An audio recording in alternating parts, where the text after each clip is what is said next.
Good evening and welcome to everybody.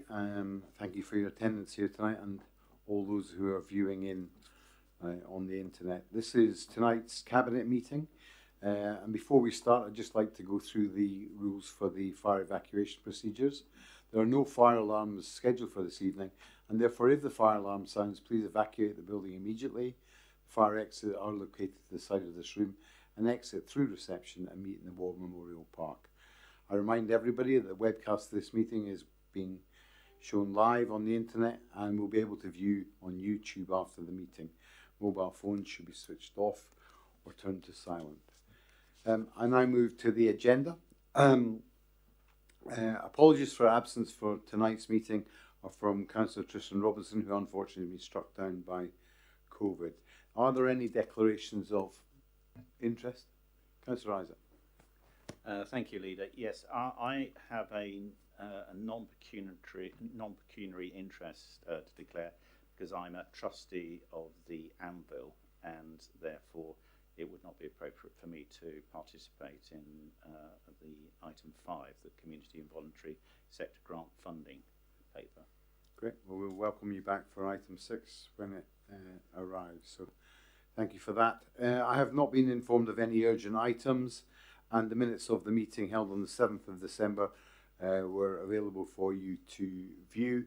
If you are content, I will sign them and get them back to them services. That moves us on rather nicely to the community and voluntary sector grant funding for 22-23. I'll just wait till Councillor Isaac removes himself from the room, and then I'll hand over to Councillor Bound for an introduction, and then we have a visiting speaker in Councillor McCormack. Thank you, Leader. First of all, I'd like to thank officers for what is a very clear and straightforward paper to sort of detail where we are and what we're suggesting in the proposals in this paper, both for the extension of the strategic grants for a period of 1 year, but also the introduction of a pilot to put our grant funds in the hands of those closest to the sector, i.e. Basingstoke Voluntary Action. I'd also like to thank Basingstoke Voluntary Action. They spent a lot of time presenting to us as a council in the last CEP committee, and I think they ably demonstrated their position as being best placed to understand what's going on in the voluntary and community sector, to really be able to demonstrate how they can help those people who can best use our funds as effectively as possible to deliver our objectives as laid out in our council plan, and really to make sure that our money goes as far as it possibly can as a council to deliver for those residents all of those things as far as our objectives, but also to work really closely with our partners so that actually more can be done about putting our money together with other funders and to leverage other monies out of other organisations. And that's really all I wanted to say, because I think that background was really helpful to understand for everybody why this pilot makes such great sense, to make sure that we put the decision making as close as possible to the voluntary sector. We have as many people participating in the decision making, and absolutely we support and reinforce the important role of Basingstoke Voluntary Action, the voluntary sector and the community sector. I'm grateful for that introduction. I'd like to call forward Andy McCormack.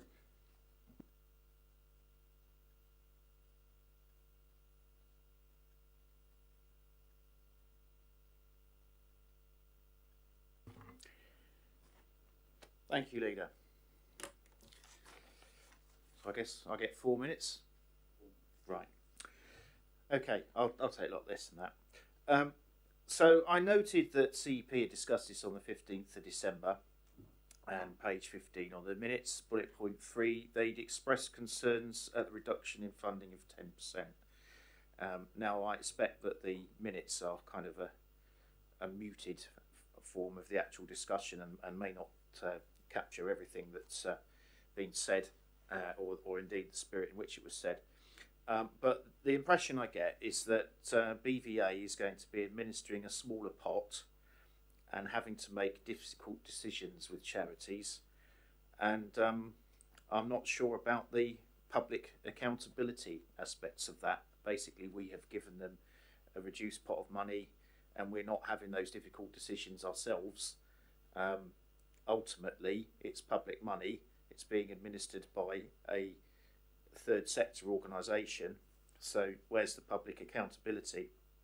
Also, I was trying to see if there were going to be any key performance indicators or any criteria, metrics against which Joe Public could measure how these grants are being awarded, the decision-making process. Couldn't find anything about that in there.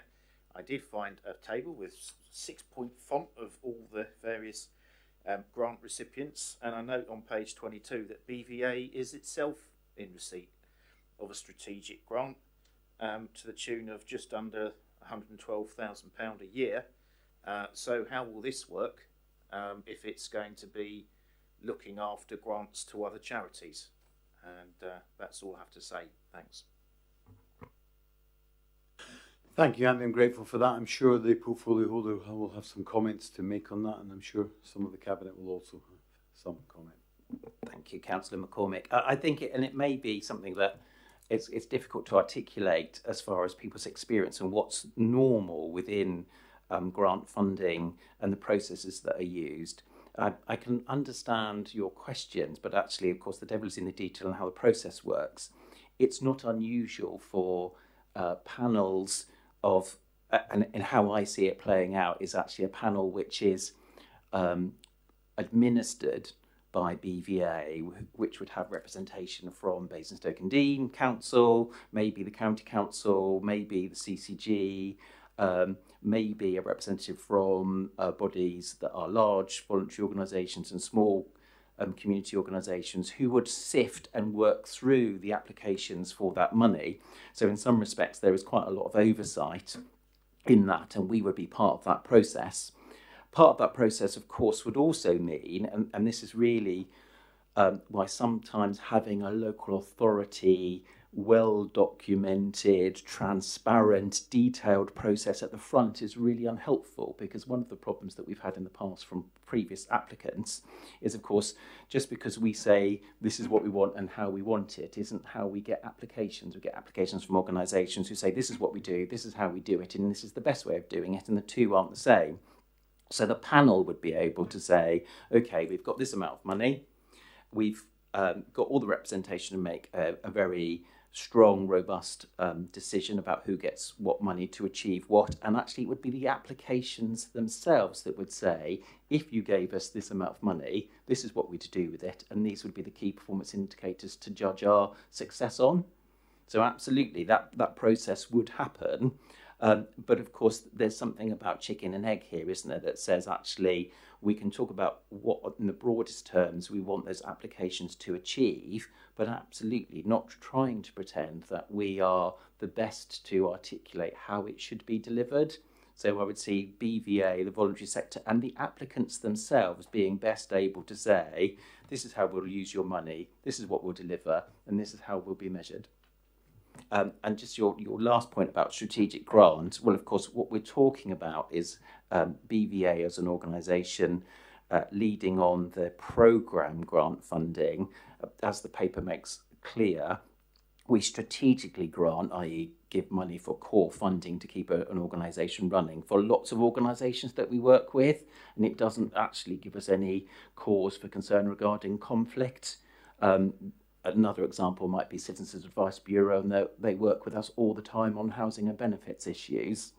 And actually, somehow we aren't able to sort of, or we don't get any conflict arising from, do they somehow have more cases so that they can demonstrate they need more money from us? So I don't see the conflict that perhaps you're suggesting exists. Councillor McCormick, would you like to ask a further question? Yeah, and maybe just a point of clarification. So are we then saying that the strategic grant allocation is going to still be administered by Basingstoke and Deane? And if not, then we do have a situation where we've got a charity overseeing money to other recipients. So for me, this is an indicative example of a trend that we've seen for at least the past 12 years of increasing reliance on the third sector. Now, it's interesting that it's been put tonight that some charities prefer to apply to other charities or voluntary organisations for grants than they do to the council.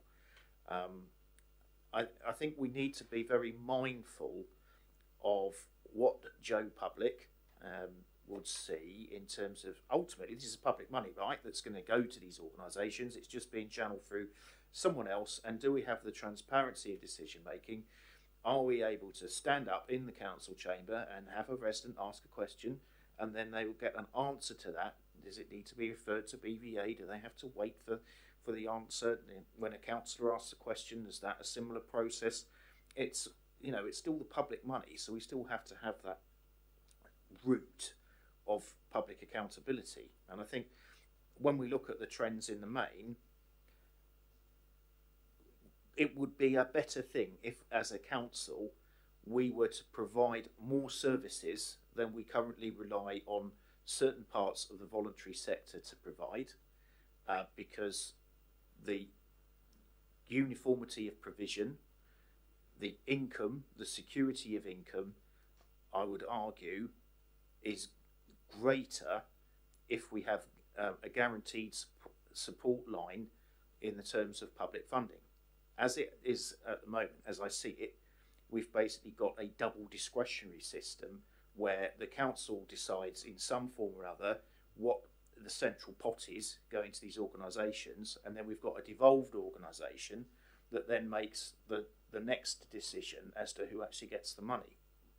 Now, Andy, can I come ask you for a question on the end of yes, this? well, this is, I've already said that, my first question was, are the strategic grants still going to be handed out by Basingstoke and Dean? And my second one is, have we really thought through how this, the public accountability in terms of, if a member of the public wants to ask a question, they can do that on council decisions in the council chamber. How do they ask that of their money going from this council to BVA to be administered, where we appear to have a double discretionary system where we make the first decision on the big pot of money and then BVA make the individual decisions on the individual recipients?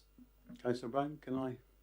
Just to be clear, I think the paper makes it exceptionally clear that we're talking about programme grant pots. Councillor McCormick, the strategic funding is kept very separate for all sorts of reasons, because in some respects I half agree with you when it comes to some of the organisations which we give strategic money to, because actually having a much closer relationship, because we're giving them money to basically keep them afloat for core funding, and would then disagree with you on programme funding, because actually, do you know what? I think devolution in many forms is a wonderful thing.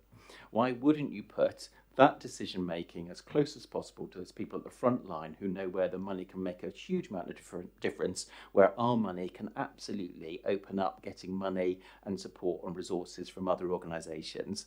And I do also think it will still be really easy to answer the question, as a taxpayer, what was our grant funding money spent on, and what did it do and what did it deliver? I'm grateful for that. Russell. Thank you, Chair. Just to add to Councillor Brown's statement, just on accountability, just to be clear, it's a council-funded scheme, so people can still ask questions at council on it. They can still, it can still be scrutinised in just the same way, because it's still a council scheme. It's being administered on our behalf, so all the usual processes of scrutiny, etc., would still apply. Thank you, I'm grateful for that. Cabinet, any further questions or queries? I mean, just to say, firstly, my admiration for BVA and the work that they've done over the last 2 years of the pandemic. I think it's been exceptional, and their pulling together of many voluntary organisations is to be commended, not just for our residents, but they've done it for lots of people out with this borough, and I think that is exceptional. Like everything else, sometimes you can do more with less money. I mean, we all are aware of that. And my hope is that over time that that we access other sources of funding for these organisations so as we can help them have more money to do more good things in. But as the paper stands at the moment, I'm very happy to support it. If we are content at that, then I note the recommendation to us as Cabinet is to note the comments and views of members of the CEP, and I have to say the scrutiny in answer to you, Councillor McCormack, is that they will always have the opportunity to review things at committee, and I hope before too long the scrutiny process of bringing things before we make decisions will be better handled after a constitutional changes. So I look forward to that, and we are happy to have as much scrutiny as is acceptable to us. To agree the principle of 1 year extension to strategic grants that were due to end this year in March, and final decisions to be made by Cabinet in March 2022 following the termination of 22-23 budget and the medium-term financial strategy. Also to agree in principle the piloting of a 1 year small community grant scheme to replace the programme grants to be administered, managed and monitored by BVA. The pilot scheme will be presented to Cabinet for a decision in March 2022. At that point, of course, once again, Councillor, you will have an opportunity to quiz us on anything that you feel is inadequate within the papers. If we are content, Cabinet, shall we agree that recommendation? Agreed? Thank you very much. Thank you for that. I wonder if we could get Councillor Isaac brilliant ears that he was back into the chamber so quickly. I now move to item number 6 on our agenda. It is the leisure management arrangements for 2023 and beyond. And I'd like to invite Councillor Bean, our Cabinet Member for Health, Wellbeing and Leisure, to introduce this paper. Councillor Bean. Thank you, Leader. So the report this evening provides an update on the contract negotiations to secure a continuance of the existing management arrangements for the Council's main leisure facilities, which are the Aquadrome, Tadley Health and Fitness Centre and Basingstoke Centre. The approach over the past 6 months has therefore focused on securing an extension for the facilities until December 2025, while decisions relating to the future of the Aquadrome, which is pivotal to the leisure offer to be put out to tender, are progressed. The options considered were to extend, tender or establish a trust model at arm's length from the Council. The report outlines that the most viable option is to extend the contract.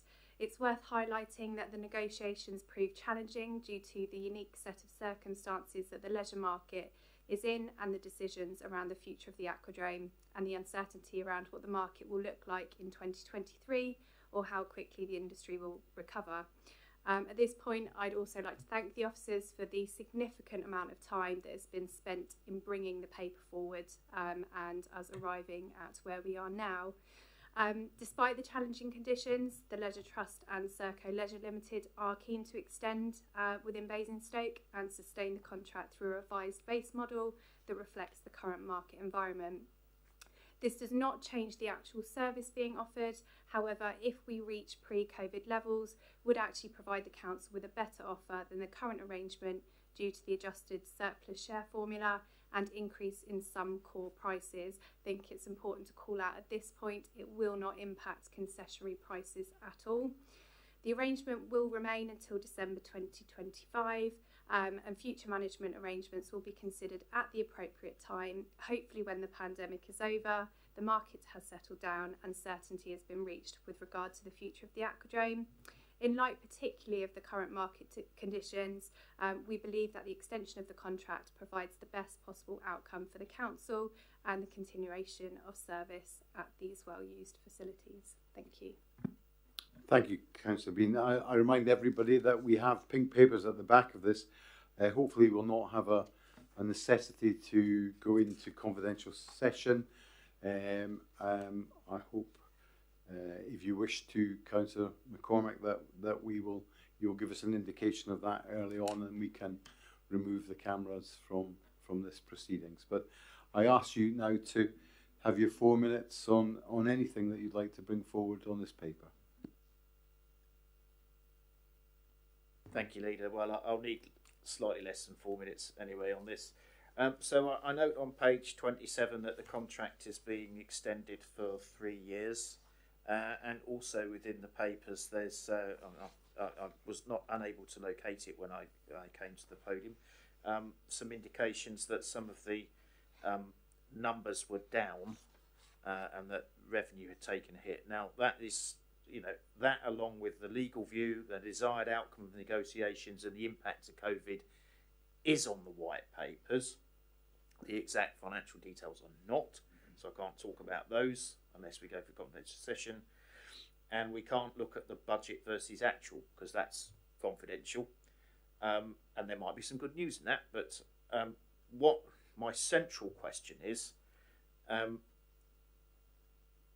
in a way, I'm pleased that we're not allowing, leisure provision to suffer, because I think it's incumbent on us as a council to take this opportunity presented by COVID, with people exercising, to harness that with our leisure provision. But my question is, how does this affect our plans going forward with what we need to do with the leisure park and the big schemes that we've got? Councillor Bean, do you want to take that or shall I? I'm not quite sure I understand exactly the question that you're asking. So if you're clearer than I am. I think it gives us an opportunity, Councillor McCormick, to have your work, our work, through the map and our own cabinet decisions to come forward with a more exciting scheme on the leisure park. And this indicates that we have a partner who is happy to hang around and see what comes out of those discussions and that planning. And I think that is a good thing. It is vital that we can give some certainty as to the operator. The alternatives are very limited if we're honest about it, and it does give us an opportunity through already good communication with them to improve the facility as it stands at the moment. We all know that leisure facilities, as you rightly pointed out, the market is tight at the moment, and there are many opportunities for people to use gyms elsewhere. But I do think that a continuity is important, and it stamps to us, even in the difficult market, that people want to be part of Basingstoke's leisure offering.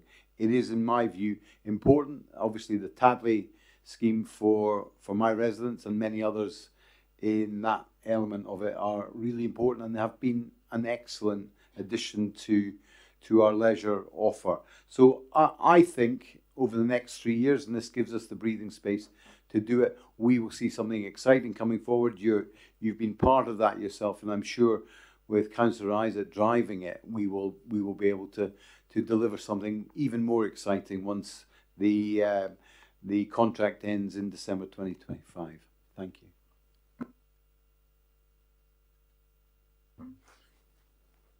Just to clarify the question, really. So we're spending additional money now. We're always told about how tight our finances are. We've got big aspirations for the leisure park, which involve the spending of a lot of money. Can I have that assurance that what we're doing now is not going to result in us saying, well, if we think big about the leisure park and look at the long-term 20, 25, 30-year view, we're not going to be saying we can't afford to do this with the ice rink, we can't afford to do this with the aquadrome, etc., etc.